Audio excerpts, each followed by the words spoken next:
Welcome back to the Cross-Border Interview Podcast, the Ballot Box, a semi-regular episode of the show where we talk about the biggest political news stories of the week here in Alberta and around Canada and from time to time around the world. This week, for our last time for a while, we have the incredible, the awesome, the conservative like me podcast host, Jennifer Sanford, back in the studio. Well, back in her studio, back in my studio, back on air. Thank you so much for doing this, Jennifer. Greatly appreciate it. Oh, it's so great to be here. I can't wait to dive into this week's theme. I think I'm the most excited of all the weeks. Yes, I'm always looking at how to promote a show when we like what's the title of the show going to be, and then I take it from whatever the first topic we're going to be talking about. And this week we are talking about one of the biggest political news stories I think Alberta has been facing, not over the last year, not over the last day, not even the last week, but since the Constitution was ratified in 1982, and even before that, 1950, I just want to make sure I got the right here, 1957 was when the equalization formula was first implemented. And we're going to be talking about equalization. Earlier in the Jason Kenney's mandate, he put together a Blue Ribbon Commission. Yet again, I'm stealing a word from the West Wing right now. The Alberta's Fair Deal panel to go across Alberta to talk about what Alberta wants from the federal government. And in the report released last March, there were 35 recommendations to the provincial government, and one of those was holding a referendum on equalization, which is part of the Constitution. I think that is pretty simple explanation of equalization and why we're having a referendum in October this year, October 18th, along with the municipal elections. Equalization is a very complex formula. It is something that was implemented. The current structure of equalization formula was implemented under the Stephen Harper government. Justin Trudeau has been rolling it over, and I already see a finger going up, and I want Jennifer to jump in here because this is what the show's about, jumping in. So go ahead. What do you want to talk about Stephen Harper about? Well, it's important to remember, if we talk about that this formula that we have today is a conservative Stephen Harper built solution, that inevitably includes Jason Kenney, because we have to remember that Jason Kenney was part of the federal infrastructure at the time that equalization was built. I just think that we forget that too quickly when we talk about equalization in this country. And Erin O'Toole. We can't forget him as well, because as much as we'd love to say the federal leader had no strings attached, he was part of the Harper government in 2011 when this was passed. He came in 2012, but he is the reason we have this as well. So I thank you for that clarification. And Jason Kenney does have a little bit of baggage to wear on this. Jason Kenney, in the 2019 provincial election, made a referendum on equalization a key selling point for his government, a potential government under him. We are now, as of July, aware of what the question is going to be on October 18th, which is, and I'm quoting here, should Section 36(2) of the Constitution Act 1982, Parliament of the Government of Canada's Committee to the Principle of Making Equalization Payments, be removed from the Constitution? End question.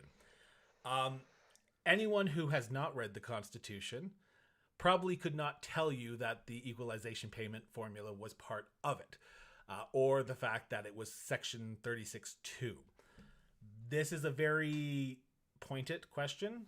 I want to start with that first before we get into actually the idea of equalization. But for a referendum like this, the question is quite poignant and simple to understand. It's a yes or no, up and down ballot question.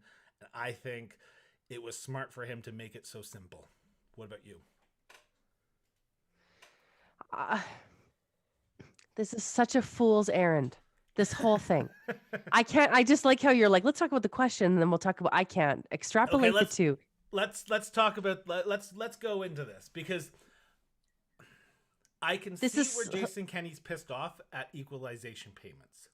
I can see why people are pissed off at him for not for being part of the government that implemented the current formula for equalization payments. And we're going to talk about the history of it here in a few minutes, but it is a fool's errand because this could backfire bigly in his face, and that would look bad on him. Correct? Well, it's bigger than that. I see it totally different. I see this as such a fool's errand, and here's why. The thing that we know to be true about the Constitution Act of 1982 is that it gave power to the provinces to be able to say, hey, listen, I don't like this one thing because it disenfranchises my province. The problem is that power is limited to just that province's ability to say it only impacts me. So, for example, Newfoundland was like, hey, hi, we would like to be Newfoundland Labrador. We'd like that name better. We think it's more inclusive. This does not affect anybody else. Can we get a change? And the Constitution Act said, does it affect any other province? And they said no. And so they got to be Newfoundland Labrador. Period. Easy. PEI was like, hey, listen, we want to strike a different deal about our transportation system because we built Confederation Bridge. So now we don't need ferry service. So we'd like to make that change, and it doesn't affect anybody else but PEI because the bridge goes to PEI. And the Constitution Act said, does it affect anybody else? And it said no. And so therefore it becomes an amendment to the Constitution. For Jason Kenney to come forward and say, hello, Alberta alone is disenfranchised by equalization. We'd like it removed from the Constitution, is going to be met by Quebec, Manitoba, PEI, Nova Scotia, New Brunswick, who all receive equalization payments, to say, hard pass. This directly affects our ability to manage our day-to-day. I mean, for Quebec, we're talking about $13.3 billion in money coming from other provinces. Like, I just think we have to have a real conversation about how Jason Kenney is going to ask Albertans, like, hey, do you want to stop giving money to other people? And we're all going to say, yeah, I think we should keep our money here. And then he's going to go, great, I agree. And then that's it. That's all that's going to happen. And then we're going to be more frustrated with this conservative government because, and I know that I got shit for saying this last week, but it's just more veneer. It's just the veneer of taking action when there's nothing that can be done about equalization. Let's be clear. If conservatives could fix equalization, they would have fixed equalization. There's only two ways forward. Would you like to hear them? Let's do it because I have a jumping up point as well around the provinces. So let's hear your 2 points before I sort of jump in here. There's only two ways forward. Door number one, we start attacking these interprovincial transfers, which exist on top of equalization. So it's important to remember that equalization is trying to create an equity of services based on the composition of each province. And we get it. Like PEI and Nova Scotia, like they need health services. They need, like, the institutional economic power is just different, right? And so, like, equalization on its face is, trying to create equity. But then on top of that, we have these interprovincial transfers. So transfers that occur on top of that. And what I would like to see is a real addressing of these additional interprovincial transfers, which we do not talk about when we talk about equalization. There is still additional movements of money that, in my opinion, are unnecessary. That's door number one. Door number two is to come to the table and say, under Bill 96, Quebec would like to have nation status. That's what they want. I think it's a terrible idea. I think it's the end of one Canada. I have a whole podcast entirely about Bill 96 and how much it will destroy really what I believe to be the fabric of Canada. The opportunity for Alberta, if they're not going to fight for nation status, is to say, fine, let Quebec have nation status. And nation status makes you exempt from equalization. And that redistributes that $13.3 billion, and we would get to keep a whole lot more of it here in Alberta. Those are your two doors that are available to you. This referendum question is just like, hey, are we all on the same page that this sucks? Like, that is not leadership. That is the veneer of leadership. And that's what bothers me about this issue and this referendum question in October. I think there's a third door we're forgetting here. I think Kenney has a long game, and I still don't understand what that long game is. And when I was researching about this topic and learning a little bit more about this, I read a report from the Fraser Institute, which I've never gone on. Whoa. I've heard about them, but I read a report from the Fraser Institute where it references the 1998 Supreme Court of Canada's case succession reference.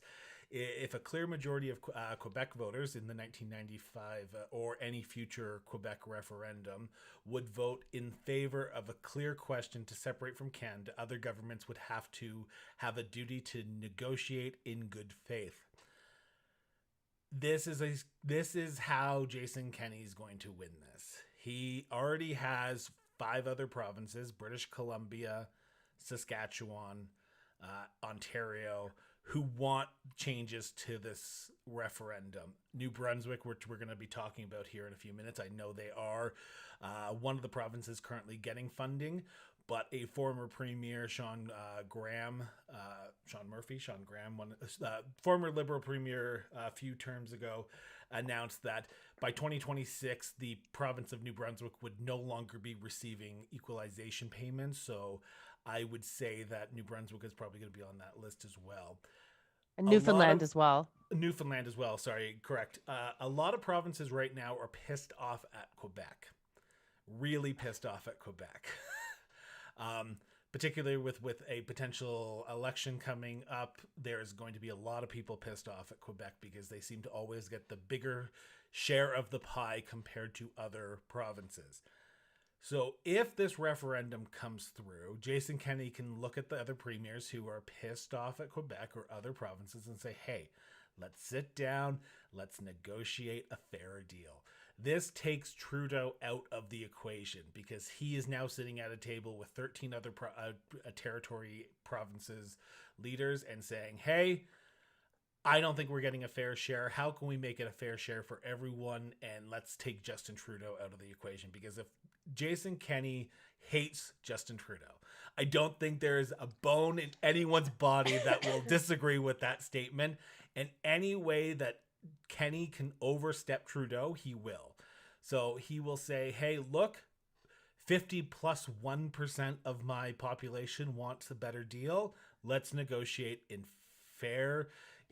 good faith to talk about a fair deal for everyone, so everyone gets a better share of the pie and Alberta doesn't get left behind. That's door number 3, I think. No way. Sorry, hard pass on that. Oh my goodness, no way. Because first of all, we have a math problem here. You get BC, Alberta, Saskatchewan, Ontario, Newfoundland. You still, like, it's not enough. The math isn't there. It's not enough. If they wanted to negotiate a fair deal, the negotiation of a fair deal would have probably been spearheaded by someone like Danny Williams, who would have, when his province was taken out of equalization and when he went absolutely apeshit, it would probably have occurred at that time. There is no incentive because there's nothing on the table there's no carrot there. It's no like, listen, if you don't get us what we want, we're going to separate or we're going to refuse to pay. Like there's no incentive for the federal government to say, listen, if I don't negotiate this fair deal with them, there's going to be real consequences to this country. It's simply not there. If there were a threat, that we would already be negotiating a fair deal. It's just not there. I think there is a threat. You are seeing the rise of separatism in the Western provinces right now. And if Quebec and Ontario were smart, and I don't think Doug Ford and Francis Legault are, but let's say the people around the 2 premiers of the 2 largest provinces in this confederation are smart, they would be saying, guys, there's something happening out west we need to address. And while it may hurt us in the long run, we need to make sure we're Canadians, because I think Ford has higher aspirations. I think Legault is just Legault and he wants to keep power for the rest of his life, which is completely understandable. Every politician does.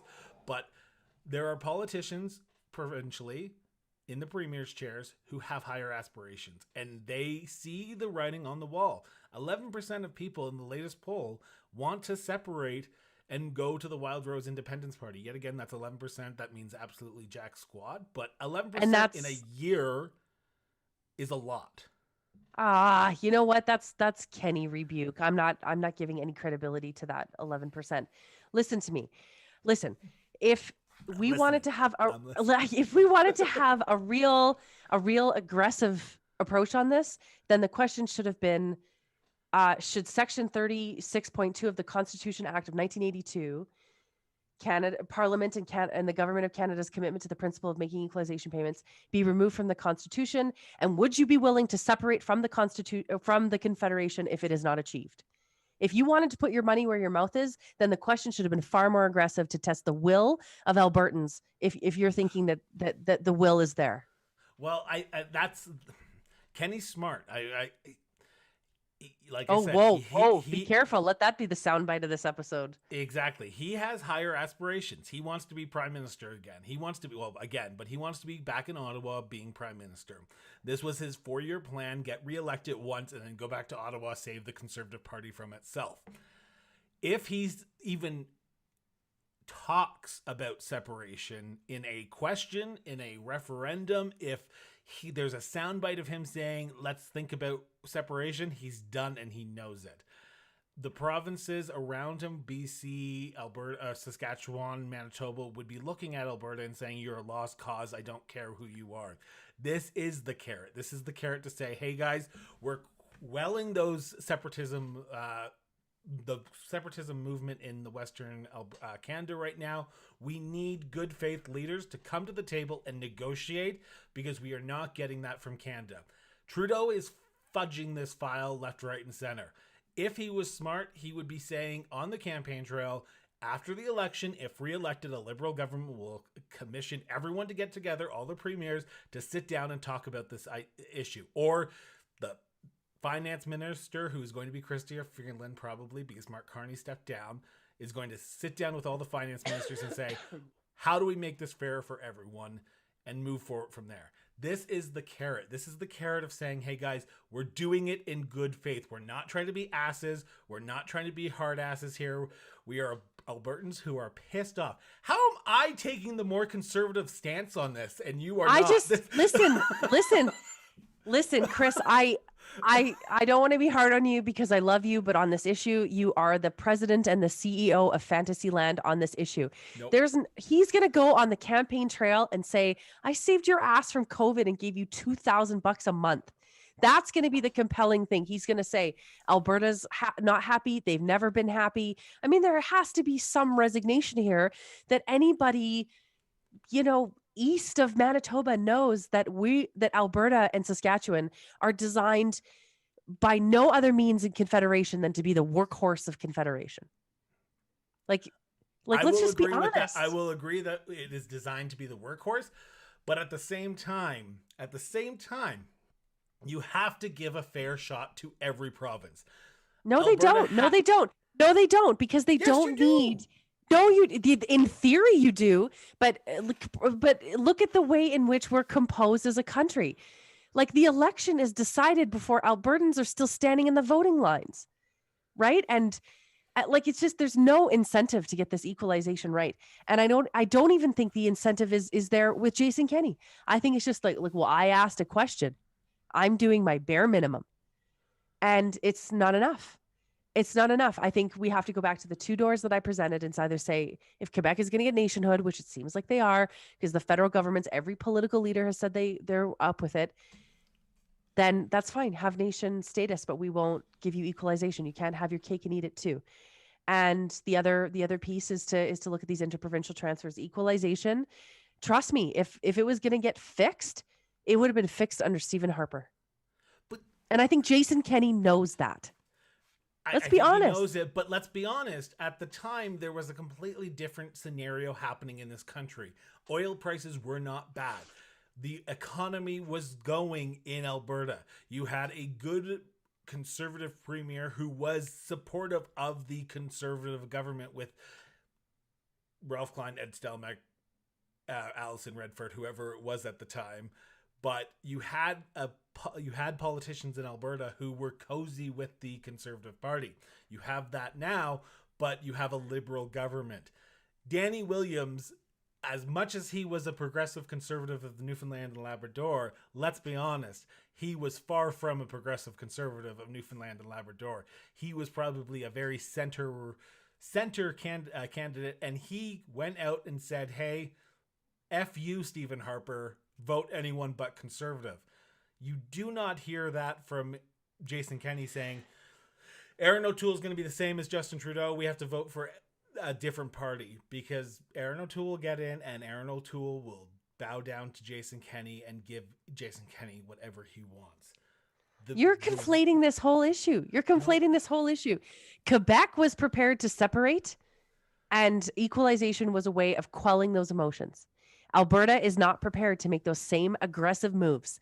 Equalization did not just come out of nowhere in 1982. It did not. People did just not say, okay, the Constitution got reformed, but the formula, the payments were happening before that. It's not like Quebec said one day, hey, we want more money, so we're going to try and separate, because they didn't.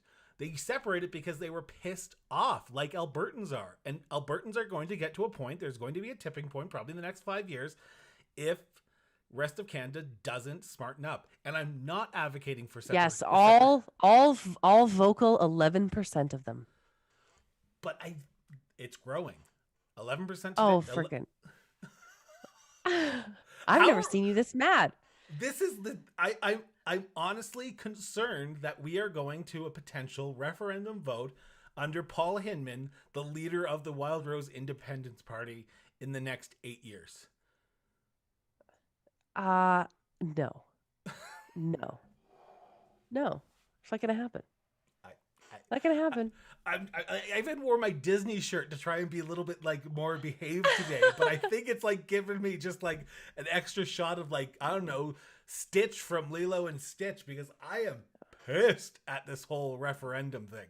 I think it's a smart move on Jason Kenney's part, but also at the end of the day, the other provinces have to negotiate in good faith. And that's where I would love to see the other premiers say, no, we don't want to.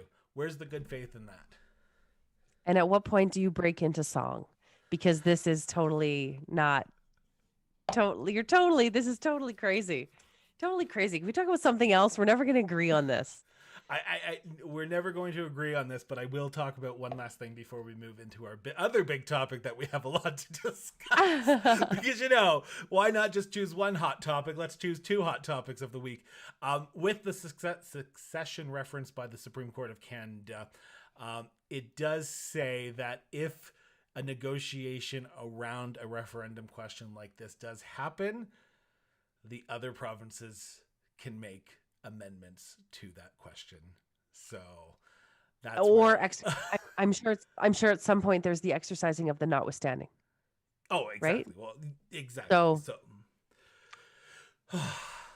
that was a good 25-minute spar. Hey, we haven't had one of those in a while. It's a great way to end a great 4 episodes that we've done. I like that you're wearing your Disney shirt, because you're really Peter Pan on this issue.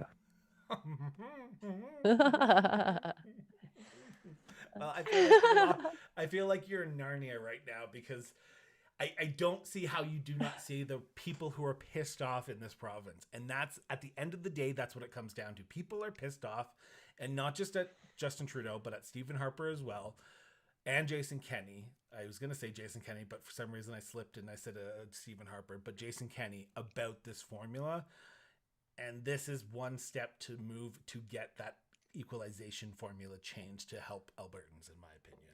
And that will be my last word on it, and you can say your last word. But from Narnia, what would you like to say on it? Not going to happen. If a fair deal for Alberta was going to come, it would have come under a conservative government. Jason Kenney knows it. That's why they want Erin O'Toole.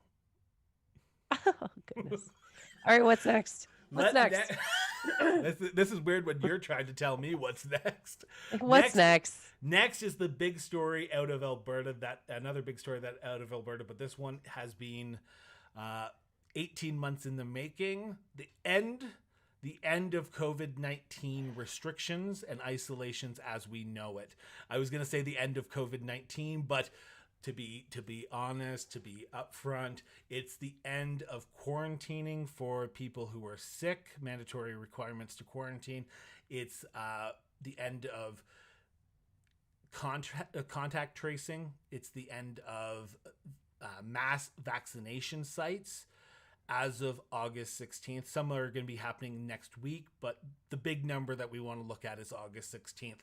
So earlier this week, Dr. Deanna Hinshaw, Chief Medical Officer of Alberta, announced in her first press conference since June, that as of August 16th, people who test positive of COVID-19 will no longer be required to mandatorily isolate at all. Albertans with symptoms will no longer be asked to be tested after that date either. They will just be required, not mandatory required, but just asked to stay home and isolate. 2 weeks after that August 16th date, COVID-19 tests will be administered at doctors' offices only. All testing sites will be decommissioned by the end of August, it sounds like. And then early this week, anyone who had close contact with COVID-19 positive case will no longer be required to quarantine. This caused a shit show for those 3% of the people who use Twitter. I think there was a big hubbub about what was going on here, but I see, for those who were not watching this and listening to this, Jennifer sort of just gave me a little glance when I said Twitter. So I want to give Jennifer a chance to answer this question. What was your initial thoughts on this announcement from Dr. Deanna Hinshaw? And we'll talk about the back and forth between her and Chandra later, but the initial thoughts. Well, listen, I think it's so ironic that we're doing this podcast and we're both not feeling well. The difference is that we're both smart enough to know to self-isolate when we're not feeling well. I am a fan of a couple of things here, and then I have a couple of complaints. So first of all, it's important to remember that our vaccination rates are very high, right? We're at currently, and we've got a month to go here before all this stuff rolls back. Not a month. We got a couple of weeks. We've got 77% of us fully vaccinated. We've got 66% of us that are half vaccinated. Those are pretty impressive numbers. It is very scary. I will readily admit. As you know, I'm headed to the UN in 2 weeks, and I was remarking that there's a little announcement on the UN website that says, the country continues to be in a global lockdown with the exception of Alberta, Canada. Like, it's just wild to kind of see my home so out of lockstep with where everybody else is. But the important thing is not to get hinged or stuck on the drama of this, right? As you know, my father joins me on the Conservative Like Me podcast on every episode, and he really had a great thought around the NDP will make this about politics. Doctors versus the UCP will make this about control and power. The mayors will make this about ego, and Trudeau will make this about who has the biggest dick between him and Kenney, right? Talking about their relationship. And I think my father, John, is absolutely right here. I think the important thing is to talk about the science. It frustrates me that we're not talking enough about the science. And I wish that Dr. Hinshaw's communication that she put out would have been far more focused on the science, which is to say we no longer have the data to support that this strategy that we have employed thus far is working. I do think at some point here we have to have a real conversation about rewarding the people who are fully vaccinated. We are still focused on a deficit of how we are moving and managing ourselves as people. I'm terrified. I'll back away. I believe that everyone should be vaccinated. I believe that this Delta variant is going to be a real problem, especially for people who I think received a lesser dose, like an AstraZeneca or some sort of version of something. I do think there's going to be problems, but we have to transfer the self-efficacy and the ownership away from the government and back to the people. For me personally, and for you, we were talking about this before we got on air. I'm not feeling well. It could just be a common cold, but I'm smart enough to know that I'm going to stay home and I'm going to self-isolate. And I'm not doing that because the government told me to. I'm doing that because I am a thinking, breathing, articulate human being and an Albertan. And I think that we focus so much on the outliers that we're not focusing on the Albertans who are doing the right thing and inherently know how to keep themselves safe. And that's what kind of bugs me about this whole thing. Well, And I do think, go ahead. I do think the federal government is playing politics with this thing and capitalizing on people's fear. And I think, Patty had you, am I getting that right? Yeah. I think she was totally out of line. I think that she should have just said, this is where we have faults in the science, but instead she chose to make it political. And when you have chief medical officers making things political, you have a really big fucking problem. So just a clarification, Patty Hadju is the federal health minister of Canada. Earlier this week, after Dr. Deanna Hinshaw released her recommendations and new changes to the health protocols, the health minister, had sent a letter to Dr. Deanna Hinshaw saying, hey, what you're doing is wrong, basically. And I don't know the exact wordings, but I'm just saying, basically, she called Alberta out saying what you're doing is stupid and irresponsible because you're going to basically kill people. And I'm not saying that's what actually said, but let's be honest, that's basically the line they skirted.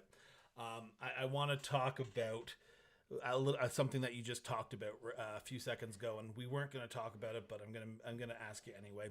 Vaccinations for frontline staff. There's been a big debate over the last few weeks and last few days with the current leader of the opposition in Ontario, Andrea Horwath, basically coming out and saying, hey, you know what? We're not going to step on charter rights, and anyone who doesn't want to, because of charter rights, get a vaccine, frontline staff, education workers, does not have to. This became a basically lightning rod for NDP voters to say what the hell is going on in Ontario with the Ontario NDP leader. And it sparked a debate on should frontline workers, should those in the healthcare field, should those in the education field get tested, but should they get the vaccine, and should they be required to get it or lose their job? I'm going to play the conservative here because I feel like there's a line that we're crossing, and it's going to be a hard line that we're going to be crossing in the next few months if we start requiring everyone to get a vaccine. There are people in this province, in this country, who cannot get the vaccine. I myself included. I have not gotten my first dose. I have not gotten my second dose. I can't because of my doctor's order. I'm going through chemotherapy as of Monday. I'm going through radiation next week. I can't get it. I would love to have it, but I can't. If you are requiring me because you are a medical professional on Twitter, because everyone has a MD on Twitter, it seems like, if you're requiring people to get a vaccination, then I'm sorry. I'm leaving it up to Dr. Deanna Hinshaw. I'm leaving it up to the people who actually know the science, and not you, the person who's blabbing their mouth at 11 o'clock at night on Twitter. There's my rant for the day. Sorry. Whoa. All he was short was saying in your parents' basement. That's the only thing he missed there. 4 a.m. in your parents' basement. So listen, let's just break this down because it's actually quite simple. Mandatory vaccines are about us trying to strike a balance between the greater good and individual rights. That's it. That's as complicated as it gets. Some people say, like, for the greater good of herd immunity and protecting people in vulnerable populations, it's the right thing to do. The other side says we have to respect people's individual choices about what they do. And you have to consider that not only in just this country, we rely a lot on individual rights to make some of our laws and some of our policies and legislation work. I'll use 2 examples to prove my point. On the individual rights side, we now have a second bill that's been passed for medical assistance in dying, where if you have a terminal illness or you qualify for an advance request, you can choose to end your life with a doctor at the time of your choosing. That legislation doesn't work if we don't respect individual rights. A person's ability to choose to die, to change their mind, to pick a different day, to forego the process entirely. So we have so many laws that are built upon that. A great example that I was talking about with a friend of mine was in the United States. In Vietnam, we had the draft. The draft was seen as the greater good. We're fighting armed conflict in Vietnam. So we're going to arbitrarily pick you to get your ass shot off in a part of the world you can't identify on a map. And it was seen as the greater good over the choice of individual rights. There's not a lot of people that look back on the draft and think to themselves, that was a great idea. That was a great idea that we had. It sort of carries a piece of shame with it. And certainly I'm not discounting those people that signed up for military action of their own fruition, of their own individual right. But I just think it's important to note that some of the concern that we have, and I don't have this concern because I am a conservative, I have this concern because I am a person who believes in individual rights, period. I think this is a human rights issue, not a political issue. And people who conflate it, I think should be just put in jail for something, because it bugs me when we make it political. I think what I don't want to do in this country is create precedent. I don't want to create precedent that the government can decide what is best for its citizens over what citizens can decide for themselves. We have to appreciate in this country that we are very smart. We are educated, we are articulate, we are hardworking.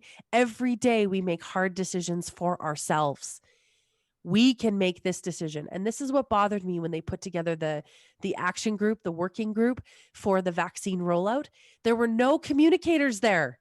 A Jennifer Sanford or someone like me would have said, we also need to have additional metrics to fight misinformation, disinformation. We need to be looking at how do we encourage a greater cross-section of population to get vaccinated. Like that should be the goal. We have to create a different, what we call a choice architecture, so that people feel like they're being nudged along into being able to say, you know what, the vaccine is right for me. And I think that that path is about rewarding people who are vaccinated, having tremendous empathy and a plan for people who cannot be vaccinated at this time, and creating restrictions for people who have chosen not to be vaccinated, which, let me be on the record, I think you should be vaccinated. I think all of us should be vaccinated.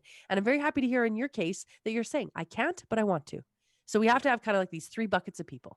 And it's just as simple as that. I don't know why this is so complicated.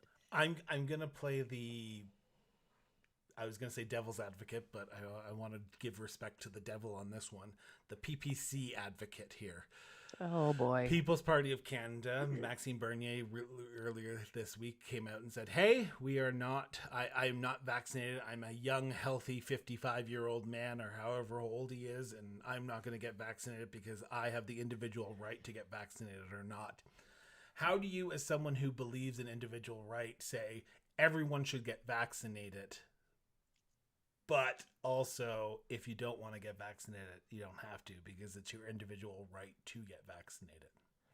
Listen, I want to respect people's individual rights, but I think what I was talking about before about creating this choice architecture, we can do this a little bit differently. We can say, for those who have chosen not to be vaccinated, there's different rules around how you travel interprovincially, how you fly, experiences that you get to have. I mean, it's nearly impossible to police it, but at some point we have to put the focus on those people who have chosen to be good and be vaccinated.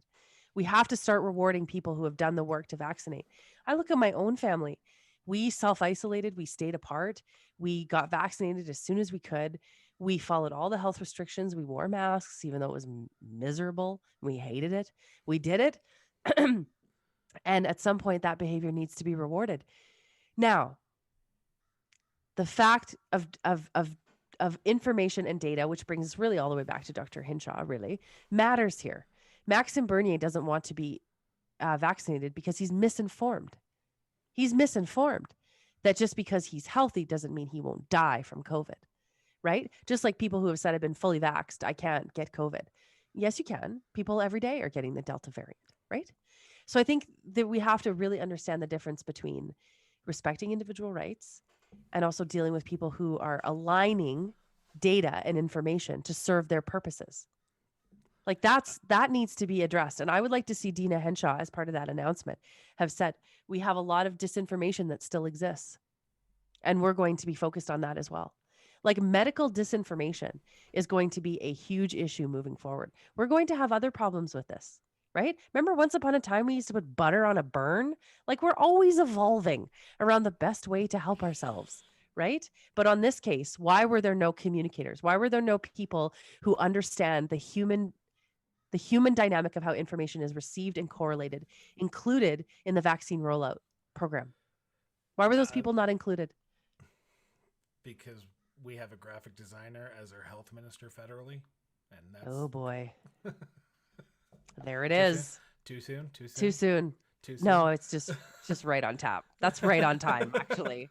That's right on time. Health minister as a graphic designer federally, provincially. We have a lawyer health minister who's very much in favor of privatization. So let's call it what it is, right? We have people in positions that should not be in positions. End of Yeah, it drives me statement. crazy that somewhere Jane Philippot, who is an infectious disease doctor, is out of the cabinet because she can't get along with her boss. Like it just drives me nuts, right? Wouldn't we have really benefited from having her in a position of leadership? Like, ugh. Um, the last topic I want to talk about here, it's still on the COVID-19, is the back and forth between Shandro and Hinshaw. After this announcement, like I said, Twitter went crazy with potentially burning everything Dr. Deanna Hinshaw in effigy. There seemed to be crosses of her getting burnt by Twitter people all across this province. At the beginning of the pandemic, people loved her. People were all excited about her. They were wearing her face on t-shirts. And then you saw after this announcement of, what should I do with this? I went to drop off this shirt to the Value Village, but they wouldn't take it because they didn't want it. There were jokes like that. Dr. Deanna Hinshaw basically was able to see the good and the bad of politics. One day you're really, really good. Next day you're really, really bad. And then you go away. That's exactly. like chapter 1, 2, 3. Then you go away and then you're replaced by someone who the government wants a little bit better. But in the days leading past that announcement, Dr. Deanna Hinshaw said that no additional public health measures were immediately forthcoming, adding that it would be elected MLAs, not her, who would make the call on restrictions. And I'm quoting here from a newspaper article from CBC, not a newspaper, a radio interview. Those decisions are by elected officials who are appropriately the ones to make those decisions. The need for any additional measures is being discussed, looking at the data and multiple factors that weigh into that decision. Now, that's a reasonable explanation from someone in her position. Hey, it's the elected officials who are making the decision. With the backlash that she was receiving, Shandro, the Minister of Finance in Alberta, did not want to let that stay. So he said in a follow-up interview the day after that the ball for any new restrictions was going to be in her court, Dr. Deanna Hinshaw's. We do not right now have any options that are recommended to us by Dr. Deanna Hinshaw and her office, Shandro said in a news conference. We don't have any recommendations right now from Dr. Deanna Hinshaw, but we will continue to make sure she has all the resources available to make the right recommendations to the Emergency Management Cabinet Committee, and we will continue to hear those recommendations from her when those come forward with concerns she might have about community spread, end quote from Shandro. Let's be honest here. This is the political game of the century that I have never seen this government play. They are passing the buck like there's no tomorrow. They're saying, we're not the ones doing it. Hinshaw's doing it. Hinshaw's saying, I'm not the one doing it. It's the elected government officials who are doing it, that Emergency Management Committee. What is the end game for Shandro and Hinshaw on this file of passing the buck? The end game is quite simple. They're playing a game of musical chairs and nobody wants to be the person left standing when the music stops. That's what's happening here. This is and emergency managers will tell you this all the time. Rolling up an emergency is the easy part. Rolling back, rolling down, pulling away in your recovery is the hard part. And people remember the mistakes that are made there more than they remember how you rolled it up. And Shandro, as an elected official, is like, hey, I don't want to be left holding this. And Deanna Hinshaw is like, I don't want to be left holding this. So both share the same goal of not wanting to be standing when the music stops, right? And so I think you probably see this all the time. We just rarely see it in such an overt public space, right? We know there's some dysfunction within the government and how they work, and now they're just both making, public statements. I just, I would have liked to seen the level of discourse be a little bit higher to say issues related to science and evidence-based decision making are made with the consultation of Deanna Hinshaw as a key member, but ultimately the elected official for health owns the accountability of how we move forward, right? Just asking more of your government to hold the discourse level higher. I'm not buying into the drama between the two. I don't care, frankly. What I care about is, are we focused on evidence-based decision making, and do we have the self-efficacy as a society? I got to come back and say I would have liked to have seen more recommendations, like this is recommended, um, because we all have things in this rollback that we don't like, right? I've been talking to everybody and they're like, oh, I don't like this one piece of rollback. One of the things I had hoped that we would have kept as a society would have been the idea that stay home if you don't feel well. I was hoping that that would have been like an institutional thing that we all learned forever, I right? But it I would seems like we're hope not so. holding on to that. Yeah, but we're not holding on to that for some reason. We're like, well, you're sick, but shop, right? Well, I wish we would have held on to that. because I think we have two different camps here, right? We have the people who are very much in favor of exactly what you just said. Hey, you should be staying home if you're sick. If you feel like you're under the weather, you should be staying home sick. And then in camp two, and this is the camp that I am seeing more and more, and it comes at the idea of personal responsibility of, I have the right to do with what I want. If I feel Yep. sick and I feel like I can go to the store and pick up something like I did 5 months ago, or not 5 years ago, I feel like I should have the my ability to do that. If I'm sick enough, I will stay home. But I have the right to travel within this country. I have the right to go to the grocery store to pick up what I want, even though you can Amazon Prime anything these days, unless it's milk. But anyway, that's here or there. Sorry for the shameless plug for Amazon Prime there, but God bless those delivery drivers, because they have kept Yes. this house moving. But I want to say there are two camps in this situation, and they are becoming further and further apart. Of, yes, you need to lock down. If you feel sick, you need to mandatorily stay in your house for 14 days. And then the other ones, like you and me, if I feel sick, I'm going to stay home. But I'm Yep. not going to get the government to tell me to stay home, because it's like a 5-year-old child trying to get them to do something, right? You got to stay in your room. I don't want to stay in my room. You got to stay in your room. I don't want to stay in my room. You got to stay in your Yeah, room. No. there is some of that, right? That then they do the opposite to spite you. Mm-hmm. But can I just The ask when Maxime you Bernier became so effect. Yes. Can I just ask when you became so conservative? Like, is you're gonna change this podcast to conservative like Chris? Um, here's a little secret that not a lot of people know. I've only voted liberal once in my life, and that was for myself. Wow. The truth is really coming out. Did you feel free? Did it set you free? Like I said in the last show, I am more conservative than most people would assume. I believe in the individual right. I believe that the government should help on some things. The issue that I have with the Conservative Party is their social stance on social issues. It seems Right. to be taking over by, like, I would have voted for Stephen Harper, but Stephen Harper was surrounded by anti-Islamophobes, uh, Anti-abortion, anti-abortion, anti-gay people. I am a small PC conservative. If Joe Clark was yeah. prime minister tomorrow, sign me up. Where's the membership form? I will be a Joe Clark. If Peter MacKay was the leader, damn right I'd be going out door knocking for the progressive conservatives. But Erin O'Toole is Erin O'Toole, and Erin O'Toole is a social conservative in non-social social conservative clothing. He is there to win the Toronto, but with the abortion debate he just opened up in New Brunswick, he has lost Toronto for the rest of it. Well, we got to talk about that at some point. Not Yeah. today, but we got to talk about that. What, me being conservative? All of it. All of it. I think the most of this country is conservative at heart. We really are in the center of the political spectrum as a country, and it's just problematic to me that we don't have representation there. You can It's learn all because about that by it, listening to my podcast, Conservative Like Me podcast, which can be Conservative Like found Me, on Spotify or Apple Podcast or wherever you get your wherever you favorite get your podcast. Yes, sir. We could go on for a lot longer, but like I said at the beginning of the interview, before the pre-interview, I said I have a husband who is leaving me for a few days to go travel for work, so I have to go say goodbyes to him.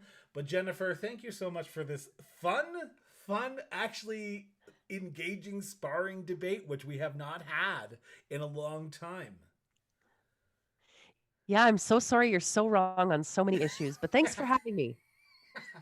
Well, um, for my listeners, to my viewers, I will be back next Friday with another episode of the Ballot Box talking about the biggest political news stories. Jennifer is not. She is going to be getting ready for her big travels because I think the following Wednesday she leaves, the 19th, if I'm not mistaken. She's out of here. That's so correct. She probably needs one weekend with her family where I'm not waking her up at 7 o'clock in the morning to get ready for 8 o'clock. But let's be honest, she's probably up at like 5 o'clock to get ready for 8 o'clock, but I'm not sure. That is true. That is very true.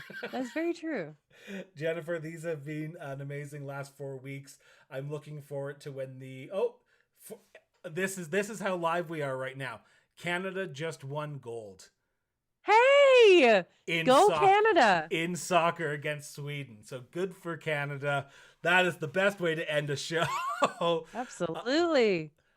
Jennifer, thank you so much for doing this. Like I said to my listeners and my viewers, we will be back next week with another guest, an interim guest host until Jennifer gets settled in the UN across the pond. But thank you so much, and I look forward to the election call on Tuesday morning. I mean, what did I say? Oh man, I'm in it for a steak dinner. I can tell. Oh. Anyway, thanks so much, guys. Have yourself an excellent day. Thanks, Jen. Take care.